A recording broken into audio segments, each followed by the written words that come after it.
நீங்க சொன்னா தானே பேசுனேன். நான் சொன்ன மாதிரி பேசினா இப்படி கொதை இருக்க மாட்டானுங்களே. கொஞ்சம் புதுமையா பேசலாம்னு நினைச்சேன். என்ன புதுமை?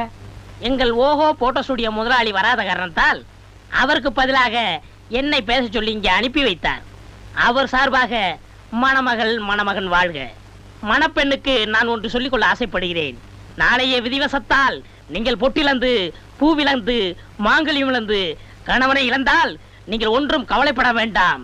எங்கள் அண்ணன் மறுமணம் செய்து வைக்க தயங்க மாட்டார் என்பதை தெல்ல தெளிவாக ஆணித்தனமாக அடித்து கூறுகிறேன்.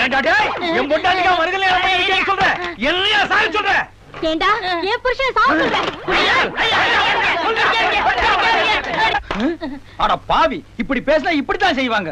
என் பேரைய ரிப்பேர் ஆக்கிட்டியா? வெந்த புள்ள வேலை பேசாதீங்க. எது வெந்த புண்ணு யாரு வேலு? அதெல்லாம் பழமொழி உங்களுக்கு தெரியாது. பழமொழி இந்த மாதிரி கிழிக்கிற மொழி கிழிமொழி. அப்புறம் என்னாச்சு? என்ன அடிச்சிட்டாங்களா? உங்களை அடிக்க வந்துட்டு இருக்காங்க. பாவி இது ஏன்டா முன்னாடியே சொல்லிட்டே கரெக்ட் பின்னாடி ஓடி போயிரு.